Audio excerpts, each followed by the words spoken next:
Well, it's been a while since I've been reading, and I'm getting back into finishing Joseph Campbell's Primitive Mythology back in Oregon. And we are still, I think, on chapter 8. Let me just check. Yep, chapter 8, the Paleolithic caves in the section on shamanism and the mythology of the Great Hunt. So, vestiges of a circumpolar Paleolithic cult of the bear have been identified throughout the Arctic, from Finland and northern Russia across Siberia and Alaska to Labrador and Hudson Bay. Among the Finns and Lapps, Ostiaks and Vogel, Orochi of the Amur River region, Gilyaks, Goldie, and peoples of the Kamchatka. The Nootka, Tlingit, Kwakiutl, and others of the northwest American coast, and the Algonquins of the northeast. You know, sometimes reading this is an exercise in decoding pronunciation. Mr. Campbell is free with many difficult place names and peoples.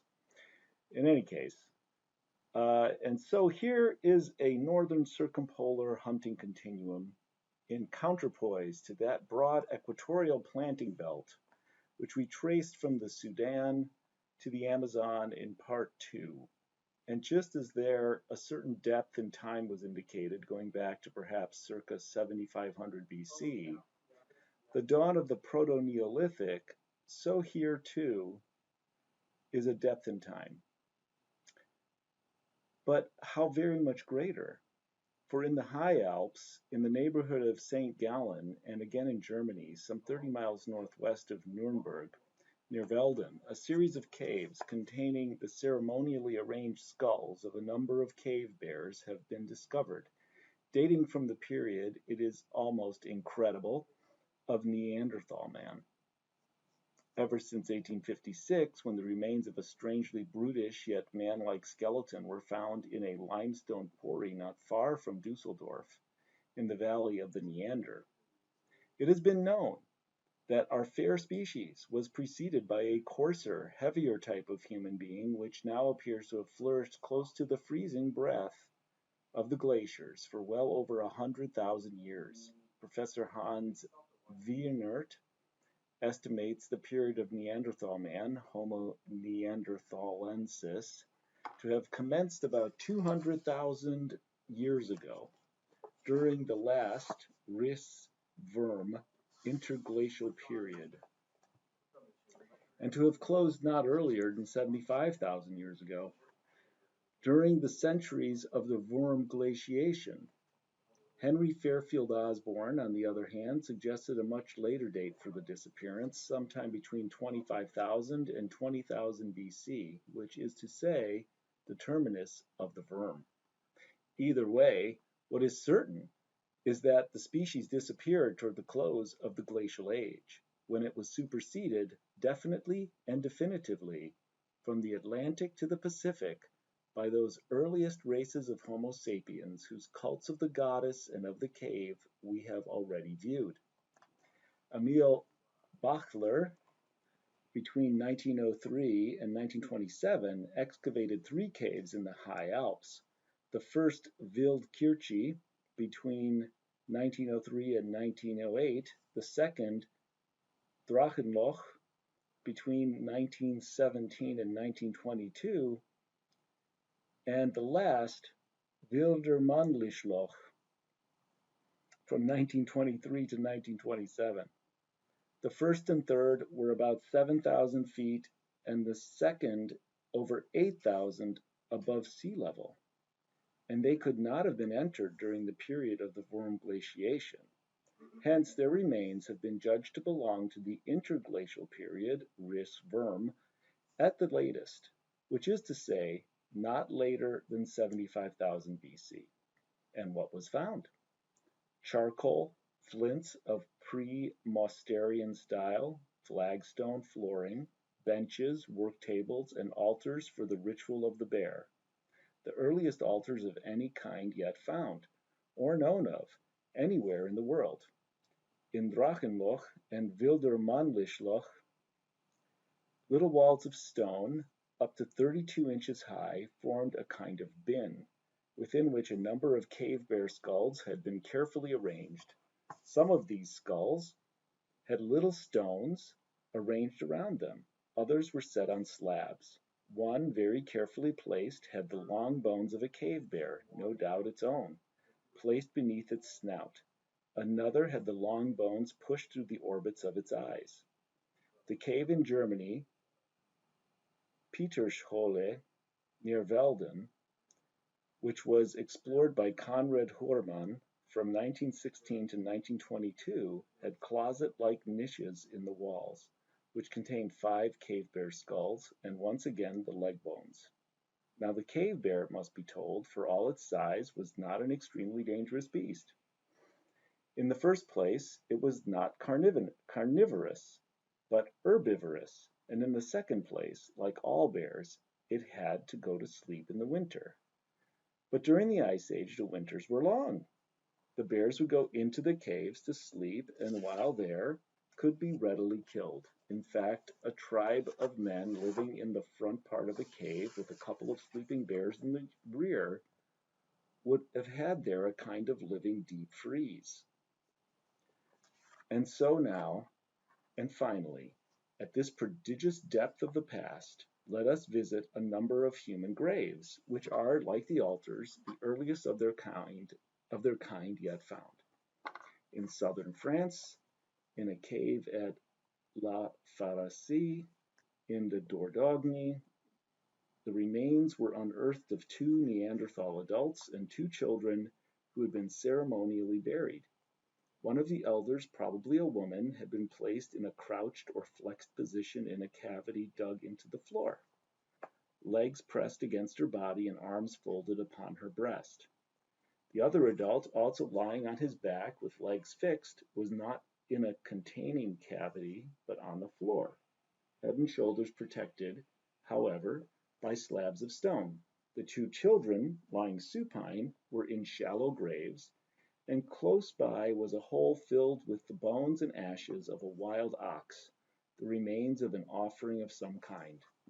Again in the Dordogne at Le Mostier, a youth of 16 had been buried in a sleeping posture, with his head resting on his right forearm, pillowed on a neat pile of flint fragments. Placed around him were the charred and split bones of wild cattle, while beside his hand was an exceptionally fine early Mosterian or late Ochelian fist axe. And once again, in the Dordogne at La Chapelle aux Saints, an individual of about 50 or 55 was discovered placed in a small natural depression oriented east and west and accompanied by a number of shells, some Mosterian flints, and the remains of a woolly rhinoceros, horse, reindeer, and bison. The mystery of death, then, had been met and faced both for the beasts killed in the hunt and for man. And the answer found was one that has been giving comfort to those who wish comfort ever since, namely, nothing dies, death and birth are but a threshold crossing, back and forth, as it were, through a veil. The same idea spontaneously occurs to children when they reach the age of about 5. Do people turn back into babies when they get very old? Asked a little Swiss boy of that age. And another, when his uncle's death was announced to him, will he grow up again? When you die, asked an infant of 4, do you grow up again? And then I'll die, said another, and you too, Mama, and then we'll come back again. We do not know into what mythological structure this elementary idea was incorporated in the remote Mosterian Neanderthal period of the Dordogne, but the burial at La Chapelle, with its orientation to the rising and setting sun, surely shows that a solar symbolism of some kind had already been developed, while the sacrificed animals suggest that something like a difficult journey was to be faced, or perhaps, like the gifts to the departing Ainu bear, they were rather souvenirs to be taken along as honorable gifts. For among the Ainus, we are told, when the funeral ceremony is performed, the master of the family becomes the celebrant. You are a god now, he says to the corpse, and without hankering after this world, you are to go now to the world of the gods, where your ancestors abide. They will thank you for the presents that you bring. And now go on, quickly. Do not pause to look back. The celebrant puts a pair of leggings on the voyager's legs, a pair of mittens on his hands. Take care, he tells him, not to lose your way. The old goddess of the fire will guide you aright. I have already asked her to do so. Rely on her, and go your way with care. Farewell. A rich dinner is prepared for both the spirit of the departed and the people at the wake, and when they are about to carry away the coffin, the celebrant again has a word for their departing friend. We have made a fine staff to help you on your way. Take hold of it firmly at the top and walk securely, minding your feet, lifting and lowering them as you raise and lower the staff. You have plenty of food and drink as souvenirs. Look neither to right now nor to left, but go on quickly and delight your ancestors with your presence. Do not keep remembering your brothers, sisters, and other relatives in this world. Go your way, and do not yearn to see those that are here. They are safe and sound under the care of the old goddess of fire. If you go on yearning for them, the folks there will laugh. This you must understand. You must not behave in such a foolish manner. The coffin is not carried out through the door, but a part of the side of the house is taken away and repaired before the mourners return. The ghost, then, will not know how to get back in. Or if the one who has died is the mistress of the house, the whole dwelling is burned. Into the grave go jewels, earrings, kitchen knives, pots, pans, and ladles, weaving looms, and other such. If the departed was a woman, swords, bows, if the departed was a woman, swords, bows, and quivers, if a man. And when the burial or throwing away, as it is called, osura, has been completed, the mourners leave the grave walking backward, lest turning they should be possessed by the ghost of the deceased. And they are holding weapons in their hands, the women sticks, the men their swords, which they wave back and forth for their defense. One may question the propriety of interpreting by way of the Ainus of contemporary Japan a series of prehistoric remains at the opposite bound of the Eurasian continent, dating from circa 200,000 to 50,000 BC. Both space and time would seem to argue against the likelihood of a common tradition. Furthermore, the race of Neanderthal has disappeared from the face of the earth, and no one has suggested that the Ainus are their descendants, nor the Gilyaks, Goldi, peoples of Kamchatka, Ostyaks, Vogel, Orochi, of the Amur River, Lapps, or Finns. All who have written on the subject express amazement, and yet the facts remain. As Herbert Kuhn states the problem in a highly suggestive monograph. The location of the sites in remote caves where they would be most readily concealed indicated their reference to a cult, and so it immediately occurred to their excavators that they were uncovering the evidences of a sacrificial offering, storage places of the cave bear skulls used in a primitive service honoring a divinity of the hunt, to whom the offerings were rendered.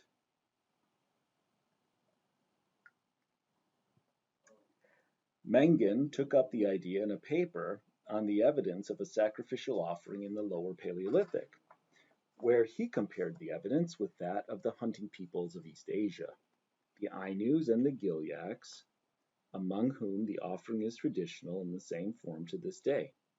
Bachler himself had already indicated parallels among the Caucasian Chevsur, and on the ethnological side, the find became the starting point of an intensive study of skull offerings among the reindeer peoples in the work of A. Gaz.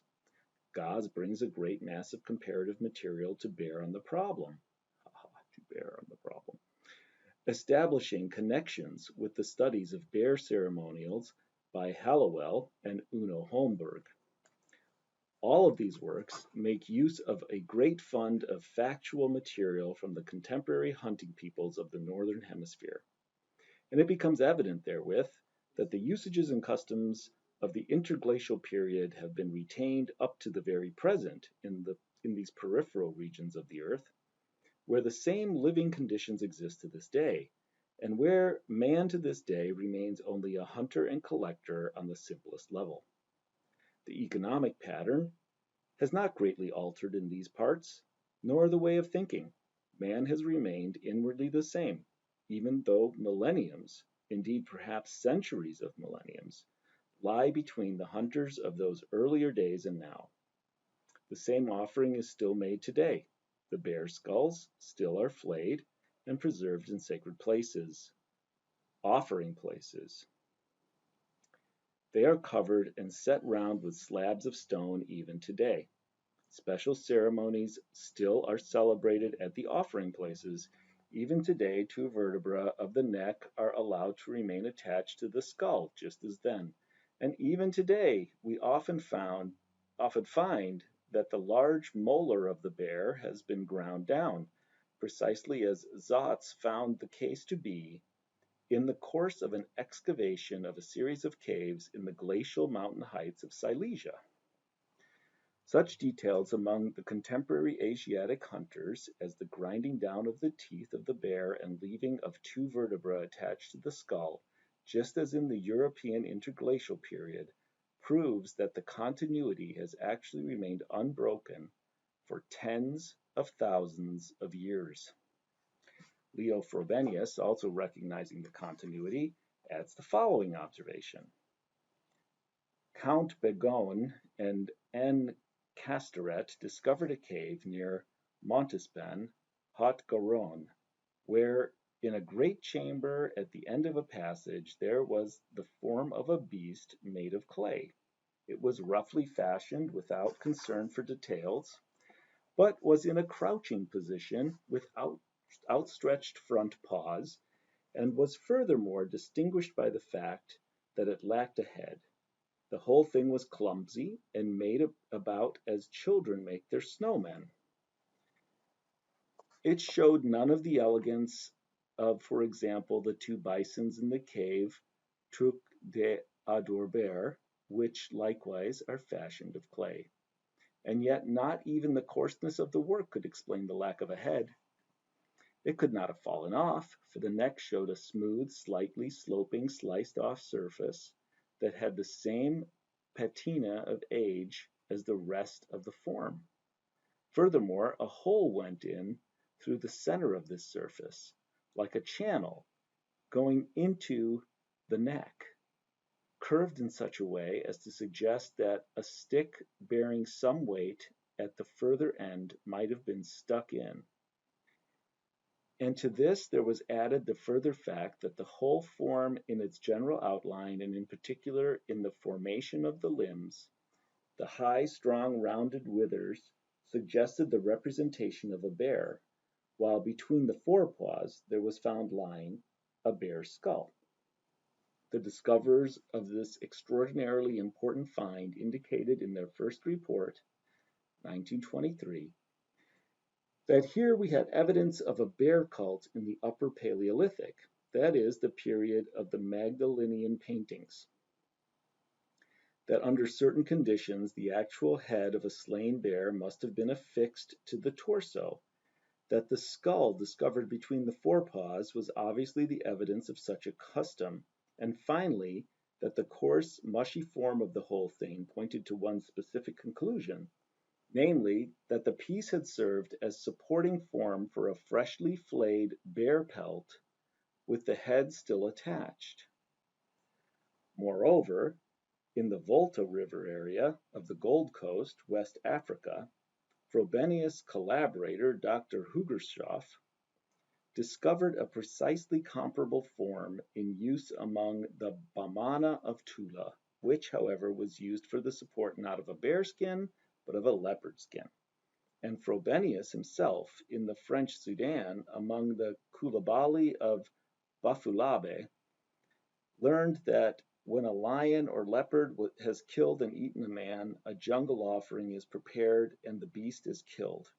A place called Kulikora Nayama is arranged in the forest, consisting of a circular enclosure of thorns, in the center of which the clay form of a beast of prey is set up without a head. The pelt is then removed from the killed lion or leopard, together with the head, still containing its skull. The skin is arranged on the clay form, and then all the warriors surround the enclosure of thorns, and the one who killed the beast goes dancing about the figure within, while the remains of the beast are buried.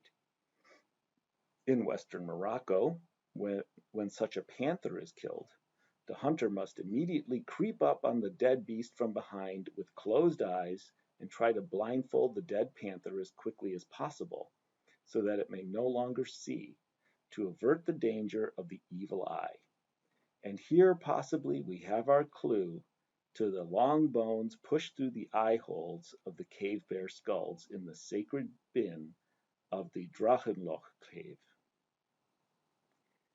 And there we'll stop for now. Next time we'll pick up with section 4, the mythologies of the two worlds. Thanks for joining me.